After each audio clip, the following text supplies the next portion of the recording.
دوستو وہی حالت آج کے مسلمانوں کی ہو گئی ہے.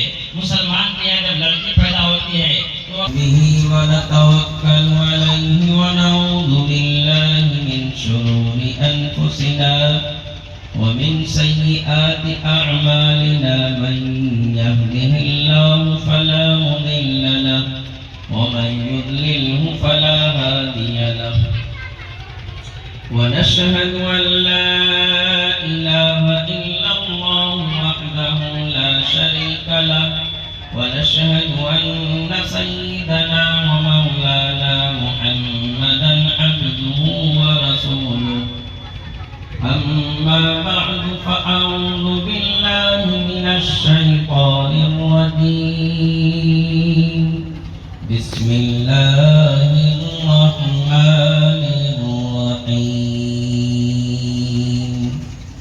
يا أيها الناس اتقوا ربكم الذي خلقكم من نفس واحدة وخلق منها زوجها وبث منهما رجالا كثيرا ونساء واتقوا الله الذي تساءلون به والأرحام إن الله كان عليكم رقيبا صدق الله العظيم وصدق رسوله النبي الكريم. اللہ تعالیٰ کا بے انتہا احسان اور کرم ہوا کہ اس نے ہم لوگوں کو تھوڑی دیر دین کی باتیں سننے کے لیے بیٹھنے کی توفیق عطا فرمائی. سب لوگ نیت کر لیں کہ انشاءاللہ ہم عمل کی نیت سے سنیں گے. نکاح کی محفل کل لگے گی انشاءاللہ. نکاح کے تعلق سے ابھی مولانا بتا رہے تھے نکاح کرنا میرے دوستو سنت ہے.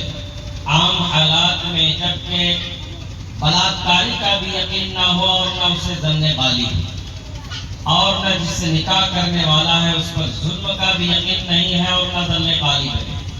بیچ کا راستہ ہے کہ نہ وہ بلاکاری کا یقین ہے لڑکے کو اور نہ ہی ظن غالب ہے اور نہ ہی لڑکی سے شادی کر کے ظلم کرنے کا یقین ہے اور نہ ظن غالب ہے. بیچ کے حالات ہیں تو نکاح کرنا سنت ہے. اللہ کے نبی نے فرمایا النکاح من سنتی فمن رغب عن سنتی فلیس منی. نکاح میری سنت ہے، جو میری سنت سے اعراض کرے گا وہ میرے طریقے میں سے نہیں ہے. اللہ کے نبی نے فرمایا تو نکاح کرنا سنت ہے. نکاح کے فوائد بہت ہے. جو نکاح کر لیتا ہے ان کی نگاہ نیچے ہو جاتی ہے اور ان کی شرمگاہ محفوظ ہو جاتی ہے. لیکن اس کے باوجود بھی کوئی مسلمان نکاح کر کے پھر بھی بلاکاری کرتا ہے. نکاح کو اٹھا کر غیر محرم لڑکیوں کی طرف دیکھتا ہے. اللہ کا اعلان ہے کہ جو آدمی شادی شدہ ہے اور وہ بلاکاری کرتا ہے ان کو رجم کر دیا جائے، پتھر سے سنگسار کر دیا جائے. ان کو آدھا بدن کو مٹی میں دفن کر کے پورے بستی اور علاقے والے کو اعلان کرا دیا جائے کہ چلو بھائی یہ شخص شادی شدہ ہونے کے باوجود بلاکاری کرتا ہے، ان کو سنگسار کر دیا جائے. یہ شریعت کا حکم ہے میرے دوستو.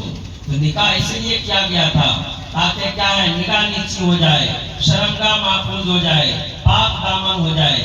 اللہ کے نبی نے تو فرمایا کہ من نکاح فقد استکمل نصف الدین فلیتق اللہ فی الباقی. کہ جس نے نکاح کر لیا اس نے آدھا دین کو مکمل کر لیا.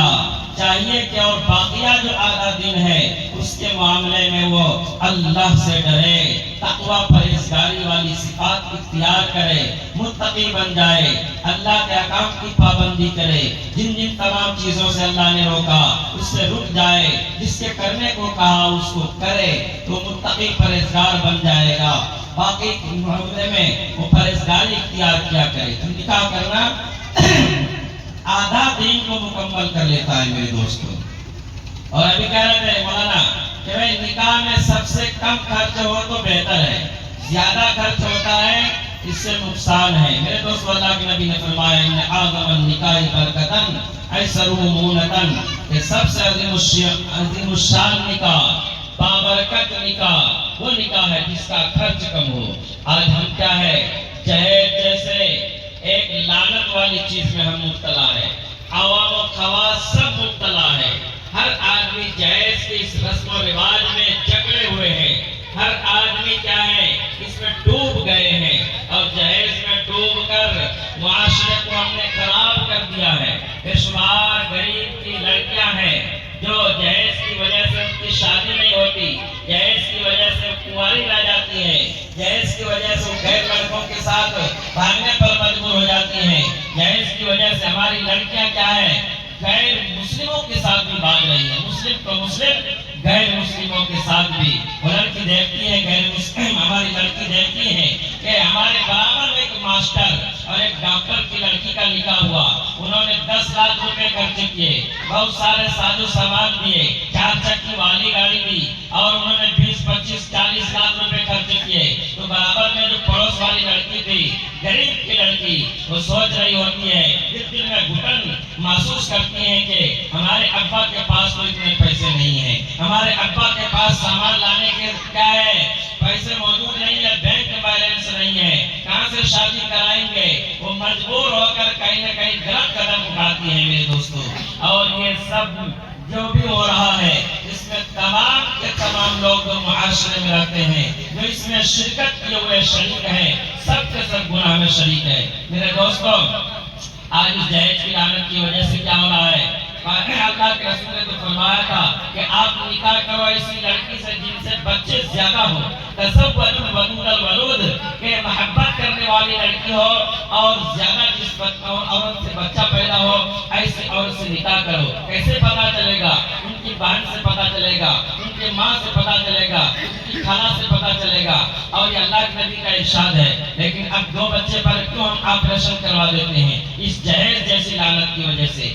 آج کیا ہے، اچھے سے اچھا گھرانہ، جن کو دیندار بھی کہا جاتا ہے، جن کو پیسے والا بھی کہا جاتا ہے، لڑکی کی پیدائش سے ان کے چہرے پر کیا ہو جاتا ہے، منحوسیت کی ساری ہو جاتی ہے۔ آج نوجوان لڑکا جب ان کے یہاں لڑکی پیدا ہوتی ہے، ایک لڑکی پیدا ہونے کے بعد دوسری کی جب خوشخبری سنائی جاتی ہے تو ان کے چہرے پر مایوسی، ان کے چہرے پر پسماندگی، ان کے چہرے پر کیا ہے ایسے کالا دھبا دکھتا ہے کہ لگتا ہے کہ ان کے یہاں کیا ہے نحوست طاری ہو گئی۔ حالانکہ اللہ کے نبی صلی اللہ علیہ وسلم نے ایک موقع پر فرمایا تھا کہ جن کے یہاں 3 لڑکی ہے اور ان کی پرورش کی، ان کو صحیح تعلیم و تربیت دی، ان کا صحیح گھر میں نکاح کر دیا، وہ جنتی ہے۔ جنت کا سرٹیفکیٹ اللہ کے نبی نے دے دیا اس آدمی کے لیے جن کے یہاں 3 لڑکی ہے اور 3 لڑکی کی شادی کرا دی، تینوں کی اچھی تربیت کی، وہ شخص ان 3 لڑکیوں کا باپ جنت کا مستحق ہو جاتا ہے۔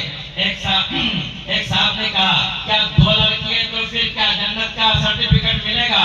کہا بالکل ملے گا۔ اگلی والی حدیث میں اللہ کے نبی نے فرمایا کہ جن کے یہاں 2 لڑکی ہے، ان کی تربیت کی، ان کو تعلیم دلائی اور اچھی پرورش کی، ان کی نگہداشت کی، ان کے خیر و خبر دیتے رہے اور نکاح کرا دیا، وہ شخص بھی جنتی ہے۔ لیکن آج کل کا نوجوان لڑکی ایک کے بعد جب دوسری لڑکی پیدا ہوتی ہے، تیسری لڑکی پیدا ہوتی ہے، ان کا چہرہ کالا ہو جاتا ہے، ایسا جیسا کہ زمانہ جاہلیت میں ہوا کرتا تھا۔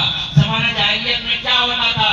جب بھی کبھی لڑکیوں کی خوشخبری سنائی جاتی تھی، قرآن اعلان کرتا ہے وَإِذَا بُشِّرَ أَحَدُهُم بِالْأُنثَىٰ ظَلَّ وَجْهُهُ مُسْوَدًّا، جب کبھی ان کو لڑکیوں کی خوشخبری سنائی جاتی تھی، ان کا چہرہ کالا ہو جاتا تھا، اندر اندر وہ گھٹتا تھا، لگتا تھا دم گھٹ جائے گا ایسے شخص کا، پھر وہ چھپا رہتا تھا۔